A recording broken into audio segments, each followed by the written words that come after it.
What started as a simple rap rivalry and a potential versus matchup quickly exploded into one of the most personal, chaotic, and boundary-crossing beefs we've seen in hip-hop in years.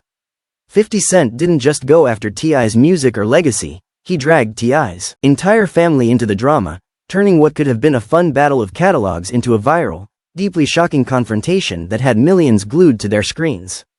Lines were crossed left and right, respect was shattered, and the battle jumped off the stage and into something far more intense and uncomfortable. Families got involved, old wounds were reopened, and the internet picked sides faster than you could refresh your feed. Let's take it all the way back to the beginning because this didn't just pop up overnight like some baseless internet rumor with no receipts. The tension between 50 Cent, Curtis Jackson, and T.I., Clifford Harris, aka Tip, had been simmering for years, mostly tied to talks about a versus battle that never materialized. For anyone who might have missed it, Versus was that groundbreaking live-streamed hit-for-hit competition series launched during the pandemic era by Timbaland and Swizz Beatz. It locked the whole culture in, Instagram live debates about who had the better catalog, legendary matchups like Jeezy vs Gucci Mane or Earth, Wind & Fire vs Isley Brothers, and at one point, a 50 Cent vs T.I. clash was very much a real conversation that had fans hyped. According to T.I. himself, this wasn't some fan fiction or blog speculation. He says the two actually had face-to-face discussions about it. They were both out in LA handling TV and business moves, and the versus idea came up organically, like the natural next step for two legends with massive catalogs from the same era. Tip laid it out plainly on multiple platforms. They chopped it up, both seemed on board, and there was even a game plan. T.I. would step out first publicly to build the buzz, get the streets and social media talking, hype the matchup, and then 50 would confirm and lock it in. Simple, straightforward, no drama. T.I. recalled it like this: "Me and this a talk back there, bro. Yeah, I ain't just pull it out the blue." He explained how he told 50, "What you think about this?" And FIF responded positively. Then Tip proposed, "I'ma jump out there first and then you just gonna jump out there and we'll line it up." 50 allegedly said, "All right.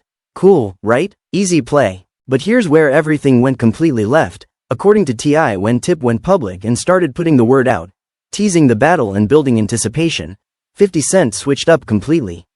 He acted like the conversations never happened, like it was all in T.I.'s head, denying any knowledge or agreement.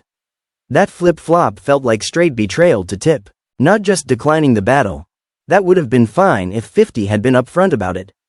T.I. said he would have respected the honesty. "Nah, bro, I'm good, let's keep it moving." But pretending the talks never occurred? That was the snake move that broke trust for good. T.I. didn't hold back. "When I jump out there, he act like he ain't know what was going on. And then that's what it was about. I don't even want cuz now. I question your character." He repeated this on big platforms like the $1 Million Worth of Game podcast, saying flat out he had zero interest in ever sharing a stage with 50 Cent. "I don't want to stand on stage with him. I had no interest in standing on stage with that." And then came the line that lit the real fuse: "I don't respect it." He said it with his chest, no vagueness, no backpedaling. If you know anything about 50 Cent's history, you know that's not something that slides. Curtis Jackson doesn't let "I don't respect you" hang in the air without a response. His entire career is built on that blueprint. Someone says something slick, 50 fires back harder, it escalates until someone taps out or gets buried. From Ja Rule in '99, where it went from music to real street-level smoke, to the game in the mid-2000s, G-Unit Fallout turned ugly, to Rick Ross, started over not saying what's up at an award show, to Diddy, to pretty much anyone who ever tested him. Minor slights turn into years-long wars with diss tracks, memes, and personal digs. Take the Rick Ross beef as a classic example. Tony Yayo broke it down on Club Shay Shay. It started because 50 didn't acknowledge Ross at an event. Just a New York thing, no big deal to most. But it exploded into diss tracks, baby mama videos, and endless trolling. So when T.I. publicly declared no respect for 50 as a man, there was zero chance it was going unanswered. 50 hopped on Instagram almost immediately, "Keep my name out your mouth," and started shading Atlanta artists for inconsistent support. What had been a low-key music debate turned volatile fast, and that's when 50 reached into his signature bag, the one with no boundaries. When he decides to go to war, he doesn't stop at bars or career shots. He goes for everything: rep, past, skeletons, and yes, family. He did it to Ross with videos involving his child's mother. He did it to Diddy with documentaries digging into private life. Now, in February 2026, he turned that energy on T.I. in the most personal way imaginable. First, understand who we're talking about with Tiny Harris, Tamika Harris. She's not just T.I.'s wife, she's a Grammy-winning vocalist from Xscape, one of the most iconic 90s R&B groups. They sold millions, had massive hits, and Tiny built her own legacy long before marrying T.I. in 2010. Together, they have a family, including son King Harris, born August 2004, who's grown up in the spotlight on reality TV like T.I. and Tiny. The family hustle. Tiny has her own bag, accolades, and independence. That's why What Happened Next hit so hard. On February 22, 2026, 50 Cent posted an unflattering, revealing photo of Tiny from a performance. Skirt hiked up, clearly chosen to embarrass her and provoke T.I. caption. I keep saying, keep my name out your mouth. Okay? The internet erupted instantly. Outlets like Hot New Hip Hop, Complex, and XXL called it messy and personal, pointing out it broke hip-hop's unwritten code. Diss the man, his music, his cred, but leave wives and family out unless they insert themselves. 50 has never followed rules, though. His empire is built on no sacred ground, making him one of the most feared in beefs. But that was just the spark. The real explosion came from King Harris. The 21-year-old up-and-coming rapper, known for being confrontational online, saw the post about his mom and went nuclear on Instagram Live. Profanity-laced, raw rant defending Tiny, no filter, no pause. He didn't just attack 50 the rapper or businessman. He went straight for Curtis Jackson's deepest trauma, his mother, Sabrina Jackson, who died in a fire when 50 was only 8. King repeatedly told him to go dig up your dead mama, posted tombstone images captioned, "This where your mama at," used vile names for Sabrina, and contrasted her with Tiny as a legend and queen. It went mega viral, millions of views on clips across Reels, YouTube, everywhere. The internet split. Some said King was right to ride for his mom. Any son would snap. Others said bringing up a dead mother, especially one lost so young, was untouchable, no excuses. Commentators summed it up, technical fouls on everybody. How did we get here from a versus battle? Or, we just wanted 20 songs versus 20 songs. Now we got dead mothers, tombstones, and families dragged. 50 didn't match the emotional energy. No live rants. He trolled surgically.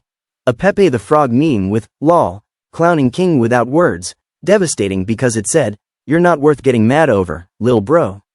Then came the killer, an AI-edited clip from the 2006 movie ATL, starring T.I. himself. 50 deep faked his face onto a character confronting a young dude. Remember what I told you, right? Yeah, it's grown man business. Ends with, got your ass scared as hell, man. Caption. Grown man, boy. Genius level trolling, hilarious to some, creepy to others, but it dominated attention, which is 50's real win. Things didn't cool off. T.I. jumped in comments on 50's Tiny post with wild bars. You can post a fat woman in a snowstorm on a unicycle juggling. You still a king, said that. He backed King publicly on stories. You can win because you a good man, a good dad, and a good person. Then Tip hit the studio, dropped War, a sharp diss targeting 50's character, history, and rep. Bars hit hard, reminding everyone why T.I.'s pen is elite. Commentators. T.I. never lost his rapping mojo. Albums like Dime Trap, The Libra, Troubleman were solid, culture just moved on. This beef brought eyes back. King kept going. February 23 to 24. Resurfaced 2004 court clip of 50 admitting assault on women at a concert. All you do is apply pressure to females. A dissertation on stories compiling 50's L's. Getting shot 9 times, sales loss to Kanye's graduation, Trump ties, estrangement from Sun Marquis, domestic drama. Then the uncomfortable low blow. Photo of 50's young son Sire on his lap, captioned implying something weird about a teen sitting there. That crossed into kid territory, turning off even some supporters. Underneath the chaos was a bigger convo, generational clash. 50's uses calculated memes, AI, ice-cold trolling. King, 21, goes emotional, live rants with tears. One style surgical, one raw. And the core issue? Why involve families? What his wife got to do with anything? It stopped being music long ago. By February 25, King dropped a diss track, kept posting. 50 stayed unbothered, reposting clowning clips, focusing on Broadway, Branson Cognac, while subtly watching. Classic 50. Never show rattled, but always ready. He even warned in clips, if it goes beyond rap, we stop the rap. We start doing something else. Both sides have points. 50 wrong for dragging tiny, civilian pawn. King right to defend mom, but weaponizing dead mom trauma for views? Wrong. It became wives, kids, graves, far from verses. This is where hip-hop beefs can go dark. Attention won, but at what cost? Thank you for diving in. If this breakdown hit, check similar content.